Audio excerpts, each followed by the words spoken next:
Formula ఈ car రేసులో ఎటువంటి అవినీతి మనీ లాండరింగ్ జరగలేదని BRS legal advisor Soma Bharat చెప్పారు. కాంగ్రెస్ ప్రభుత్వం కక్షపూరితంగా వ్యవహరిస్తోంది అంటున్న సోమా భరత్తో మా ప్రతినిధి అజీం ఫేస్ టు ఫేస్.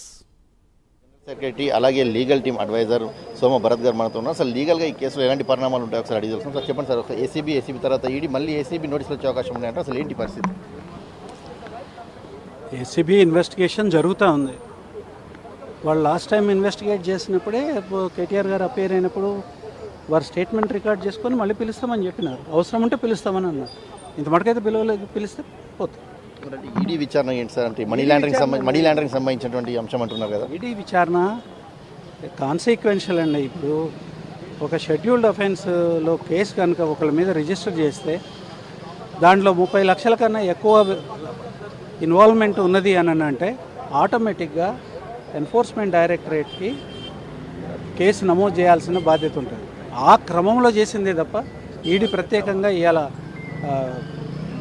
ఇంకా మేమేం అనుకోవట్లేదు. సుప్రీంకోర్టులో క్వాష్ పిటిషన్ ఎందుకు ఉపసంహరించుకున్నట్టు దానికి కారణాలు ఏంటి సార్? 7వ తారీఖు నాడు ఇక్కడ జడ్జిమెంట్ ఇచ్చినారు. 7వ తారీఖు నాడు అప్పీల్ ఫైల్ చేసినాము.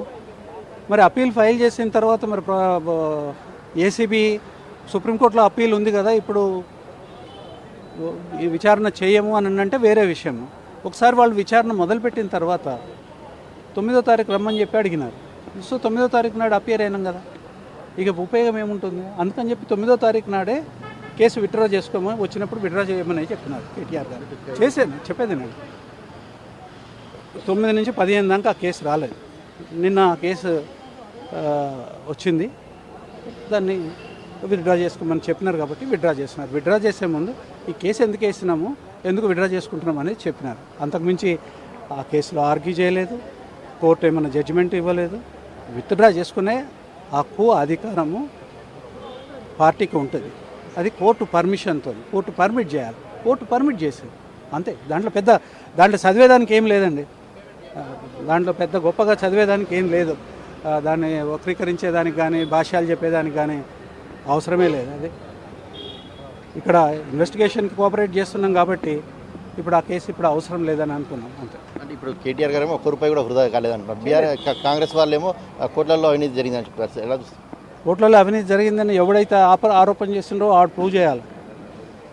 ప్రూవ్ చేయమనండి. మేము చేయలేదు.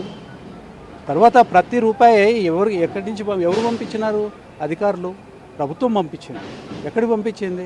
ఎవరైతే కాంట్రాక్చువల్ ఆబ్లిగేషన్ ద్వారా మనకు పనిచేస్తున్నారో వాళ్ళకు పంపించింది. అది ఆ పత్రాలని వాళ్ళ చేతిలో ఉన్నది, ఇవాళ ప్రభుత్వం వాళ్ళ చేతిలో ఉన్నది. ప్రూవ్ చేయాలి కదా, ఉట్టిగానే గుడగాల్సి మీద వేయడం కాదు కదా, ప్రూవ్ చేయాలి. ఇప్పుడు రేవంత్ రెడ్డి గారి కేసు ఉందనుకుందాము, ఆడ ప్రూఫ్ ఉన్నది, బ్యాగ్ ఉన్నది, పైసలు ఉన్నాయి, ఆడ ప్రూఫ్ ఉన్నది. ఇట్లా కాదు కదా, ఈడ కూడా ప్రూఫ్ ఉన్నది, అవినీతి జరగలేదని పైసలు చట్టబద్ధంగానే ఇవ్వాల్సిన వాళ్ళకి ప్రభుత్వం పే చేసిందని. ఇవన్నీ మాట్లాడమనంటే ఇట్లాంటి చాలా మాట్లాడచ్చు, ఉపయోగం లేదు. ఇది ఒక్క న్యాయ పైసా అవినీతి జరగలేదు. కడిగిన ముత్యంలాగా మల్లెపువ్వులాగా బయటకు వస్తారు కేటీఆర్. ఏసీబీ కానీ లేకపోతే ఈడీ కానీ మళ్ళీ వస్తే ఎలాంటి కాన్సిక్వెన్సెస్ ఉంటాయి? అంటే లీగల్గా ఏముంటుందండి? వాళ్ళు ఏమన్నా చేస్తే మేము కోర్టులు ఉన్నాయి కదా, అన్యాయంగా కేసులు పెడితే ఆ కేసులు నిలవవు. కోర్టులు ఉన్నాయి, కోర్టులు చూసుకుంటాయి. అవి కోర్టులు చూసుకుంటాయి. మాకు నమ్మకం ఉంది కోర్టు మీద. కేటీఆర్ గారు చెప్పినారు, న్యాయ వ్యవస్థ మీద నమ్మకం ఉంది, అన్ని వ్యవస్థల మీద నమ్మకం ఉంది. కాబట్టి ఇవాళ ఇన్వెస్టిగేషన్కి ఎందుకు కోఆపరేట్ చేస్తానో నమ్మకం ఉంది కాబట్టిగానే కదా. Thank you. న్యాయ వ్యవస్థ పైన పూర్తయిన నమ్మకం ఉంది. ఖచ్చితంగా న్యాయ పోరాటం చేస్తాం. ఖచ్చితంగా ఈ కారు సంబంధించినటువంటి కేసులో ఏదైతే ₹1 కూడా వృధా కాలేదు. సో కాన్సిక్వెన్సెస్ ఎలా ఉన్నా ఖచ్చితంగా న్యాయంగా పోరాటం చేస్తాము. ఎలాంటి అవినీతి జరగదు. ఖచ్చితంగా కడిగిన ముత్యంలానే కేటీఆర్ గారు బయటకు వస్తారనే వ్యక్తం కూడా చేస్తున్నారు. కెమెరామెన్ వినోద్తో అజీం, ప్రైమ్9 హైదరాబాద్.